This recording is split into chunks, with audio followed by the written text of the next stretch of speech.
Hello students, welcome once again in our geography class. Let us continue the second chapter, the origin and the evolution of the earth. Our today's topic is the moon. Student, the moon is the only natural satellite of the earth.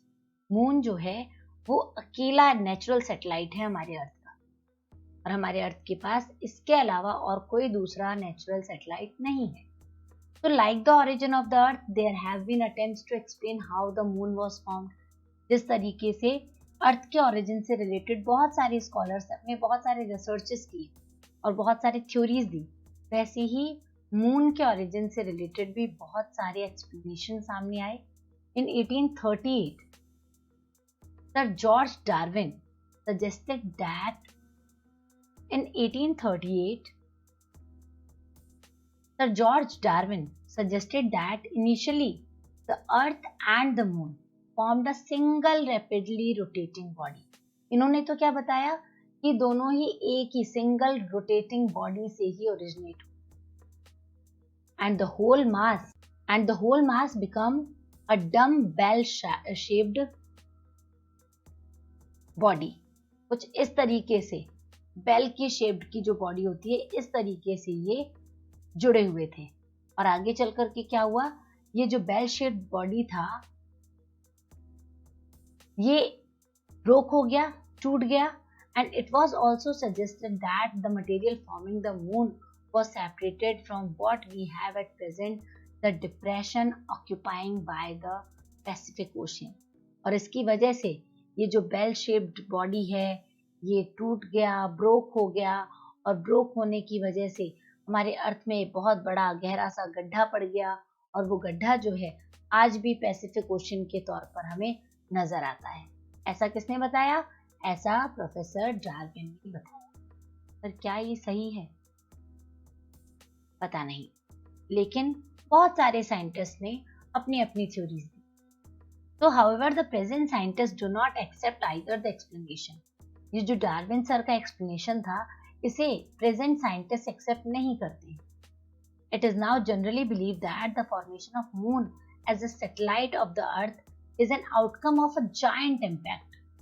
आज के जो नए scientist हैं उनका मानना है कि ये जो नेचुरल सैटेलाइट है हमारा मून, ये इसका formation outcome of giant impact के द्वारा हुआ है. और ये जो जायंट इम्पैक्ट पड़ा उसको द बिग स्प्लैट के नाम से जाना जाता है. क्या है बिग स्प्लैट? जैसे यूनिवर्स का फॉर्मेशन बिग बैंग थ्योरी से एक्सप्रेस होता है, सिमिलरली मून के फॉर्मेशन से रिलेटेड थ्योरी का नाम है द बिग स्प्लैट. और according to this theory, a body of a size of 1 to 3 times that of mass collided into the earth sometime shortly after the earth was formed. जब अर्थ बना था, अर्थ के formation के बाद में ही एक इससे भी तिगुने आकार का एक बहुत बड़ा सा एक मास से भी तिगुने आकार का जो टुकड़ा था वो आकर के इस अर्थ के साथ कोलाइड हो गया, टकरा गया. और इस टकराने की वजह से बहुत बड़ा ब्लास्ट हुआ, और इस ब्लास्ट की वजह से it blasted a large part of the earth into space. Earth का बहुत बड़ा हिस्सा जो है वो टूट करके अर्थ में स्पेस में जो है वो रोटेट होने लगा, घूमने लगा. और क्योंकि ये हिस्सा अर्थ का था तो इसका ग्रेविटी की वजह से, अर्थ की बड़ी ग्रेविटी की वजह से उस छोटे से हिस्से ने इसी के चारों तरफ रोटेट होना शुरू कर दिया. This portion of blasted material then continued to orbit the earth and eventually formed into the present moon. And this happened before 4.4 billion years ago. And our earth formed 4.6 billion years ago. Right? अर्थ के बनने के कुछ समय के बाद में ही ये घटना हुई, और इस घटना की वजह से हमारा मून जो है वो हमारे सामने बनकर के तैयार हो. ऐसा कई नए जो प्रेजेंट के साइंटिस्ट हैं उनका मानना है. Hope you understand the formation of the earth. Hope you understand the formation of the moon well. Now let's come to the next topic, and the topic is, hope you understand the formation of moon well. Now let's move to the next topic, and the topic is evolution of the earth. So do you know that planet earth initially was a barren, rocky and hot object? क्या आपको पता है कि आज का जो खूबसूरत सा अर्थ है, जिसमें आपको एम्प्टी अमाउंट ऑफ वाटर मिलता है, एक एम्पल अमाउंट ऑफ वाटर मिलता है, और चारों तरफ नेचुरल वेजिटेशन मिलती है, फ्लावर्स मिलते हैं, इतने सारे लाइफ में वैरायटी मिलती है। आज से पहले जो अभी की वैरायटी है उससे बहुत पहले की बात हम करें। ये जो हमारा अर्थ प्लैनेट है, हमारा जो प्लैनेट अर्थ है, so let us discuss about evolution of the earth. Students, do you know that the planet earth initially was a barren, rocky and hot object? क्या आपको बिलीव होगा? आज जिस तरीके का हम अर्थ को देखते हैं, कैसा है अभी अर्थ? बहुत वैरायटी ऑफ फिजियोग्राफिक डिवीजन है, और इस फिजियोग्राफिक डिवीजन में क्लाइमेटिक वेरिएशंस के कारण एनिमल लाइफ है, प्लांट लाइफ है ना, बहुत सारे नेचुरल वेजिटेशन है। इतनी खूबसूरत सी तो है हमारी अर्थ, जिसपे वाटर है, लिविंग बींग्स है। पर यही हम इसी प्लैनेट की बात कर रहे हैं कि ये स्टार्टिंग में यही प्लैनेट जो है वो बैरन लैंड था, रॉकी था, हॉट ऑब्जेक्ट था, और इसका जो एटमॉस्फेयर है, जो कि अभी नाइट्रोजन, ऑक्सीजन, इनके कंपोजिशन से बना है बेसिकली, ये पहले एक बहुत ही पतला सा एटमॉस्फेयर हुआ करता था अर्थ का, और वो भी किससे बना हुआ? हाइड्रोजन और हीलियम जैसी गैसेस। यानी कि हमारे अर्थ में चेंजेस अकर हुए हैं। This is far from the present day picture of the earth. ये हम बहुत पहले की बात कर रहे हैं। There must have been some events process which may have caused this change from rocky, barren and hot earth to a beautiful planet with ample amount of water. इसका मतलब एक बहुत ही लंबा प्रोसेस चला है हमारे अर्थ पर, और उसके बाद, उस प्रोसेस के बाद में हमारा ये जो हॉट, रॉकी, बैरन लैंड था, उसको इतने ब्यूटीफुल प्लैनेट में कन्वर्ट होने में समय लगा। तो you will find out how the period between 4,600 million years and the present led to the evolution of life on the surface of the earth. Of course, I will tell you, but later on. मैं बताऊंगी आपको कि हमारे अर्थ के formation के बाद से लेकर के जो आज तक का लाइफ है, इसमें क्या क्या चेंजेस और कब कब आए, किस तरीके से हमारा ये हॉट बैरन लैंड जो है वो इतनी खूबसूरत सी पृथ्वी में कन्वर्ट हुआ, इतना खूबसूरत प्लैनेट बन गया। पर हम इस बारे में हम लोग बाद में डिस्कस करते हैं। First of all, the earth has a layered. आपको पता है अर्थ के एवोल्यूशन के बाद में धीरे धीरे अर्थ में फॉर्मेशन, एक प्रोसेस हुआ, और फॉर्मेशन में चेंजेस आया, और अर्थ जो है वो लेयर्ड है according to structure, from the outermost end to the atmosphere to the centre of the earth. Atmosphere से लेकर के जो आउटर अर्थ है, वहां से लेकर के जो सेंटर पार्ट है, वहां तक अर्थ में बहुत ज्यादा लेयर्स हैं, and the material that exist is not uniform. और इवन इनका ये जो लेयर है, इनमें जो मटेरियल प्रेजेंट होते हैं, ये भी एक जैसे नहीं है, ये भी अनइवन है, यूनिफॉर्म नहीं है। तो the atmospheric matter has the least density from the surface to the deeper depth. The Earth's interior has different zones, and each of these contains material with different characteristics. हमारा पूरा का पूरा जो अर्थ है वो लेयर्ड स्ट्रक्चर का है। Surface से लेकर जितना हम गहराई में जाएंगे, ये डिफरेंट डिफरेंट जोन में बटा हुआ है, और इन डिफरेंट जोन की खासियत है उनके डिफरेंट मटेरियल, और हर एक मटेरियल की अपनी यूनिक कैरेक्टरिस्टिक है। राइट?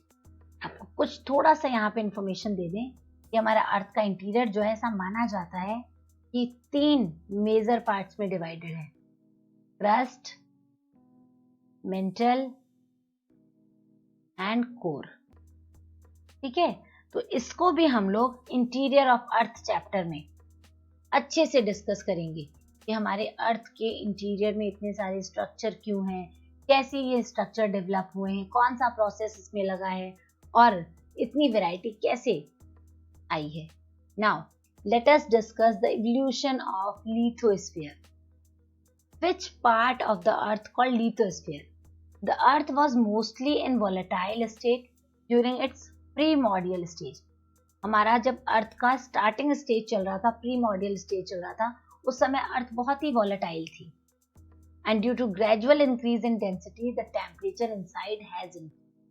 जैसे जैसे हमारी अर्थ की डेंसिटी इंक्रीज हुई, वैसे वैसे हमारे अर्थ की डेंसिटी ने टेम्परेचर को भी इंक्रीज करना शुरू कर दिया. And as a result what happened, the material inside start getting separated depending on their densities. जो अंदर के मटेरियल्स थे अपनी डेंसिटी के अकॉर्डिंग सेपरेट होने शुरू हो गए. And this allowed heavier materials, iron like materials, to sink towards the center of the earth and the lighter ones to move towards the surface. और इन सब की वजह से क्या हुआ, जो हैवीएस्ट मैटर्स थे वो तो सेंटर में जाकर के जमा होने लग गए, और जो हल्के थे, लाइटर थे, वो ऊपर की तरफ, सरफेस की तरफ आने लगे. Then with passage of time it cooled further and solidified. धीरे धीरे क्या हुआ, फिर ये ठंडे होते गए. पहले तो क्या था, टेम्परेचर बहुत ज्यादा था. टेम्परेचर के ज्यादा होने की वजह से ही हैवी मटेरियल नीचे चले गए और लाइट मटेरियल ऊपर आ गए. धीरे धीरे टेम्परेचर में चेंजेस आया और ये लेयर जो है सॉलिडिफाई होने लगी. हम किस लेयर की बात करें, हम लोग आउटर लेयर की बात करें. With the passage of time, it cooled further and solidified and condensed into a smaller size. This later led to the development of the outer surface in the form of a crust. और इस तरीके से outer surface बना जिसको हम लोग crust के नाम से जानते हैं. And during the formation of the moon, due to the giant impact, the earth was further heated up. फिर उसके बाद में क्या हुआ, again 4.4 बिलियन ईयर्स में, 4.6 में हमारा अर्थ बना, 4.4 में एक बार एक बहुत जायंट इम्पैक्ट पड़ा, बिग स्प्लैट वाला सिस्टम हुआ, और उसकी वजह से एक बार वापस से अर्थ जो था वो बहुत ज्यादा गर्म हो गया. And it is through the process of differentiation that the earth forming material got separated into different layer. और इसकी वजह से जो अर्थ के मटेरियल्स थे इस डिफरेंशिएशन के प्रोसेस से फिर से फर्दर सेपरेट होने शुरू हुए, starting from the surface to the central part. Surface अलग तरीके का, मिडिल पार्ट अलग, और अंदर का जो सेंट्रल पार्ट था वो अलग.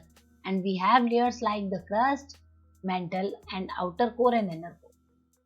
From the crust to the core the density of material increases. फिर धीरे धीरे क्रस्ट से लेकर के कोर तक डेंसिटी जो है, डेंसिटी इंक्रीज होने लग गई, क्रस्ट से लेकर के कोर तक. Right? We shall discuss in detail the properties of each of this layer in the next chapter, in the interior of Earth. Hope you understand this topic as well. Now, let us discuss the last. Hope you understand the evolution of lithosphere as well. Now, our next topic, that is evolution of atmosphere and hydrosphere, be taken in the next video. Thank you and have a nice day. Hope you understand the topic evolution of the earth, evolution of moon, and evolution of lithosphere well. In our next video we will going to discuss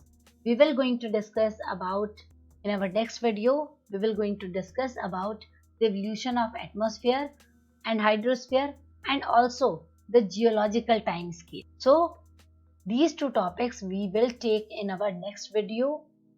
Till then, thank you and have a nice day.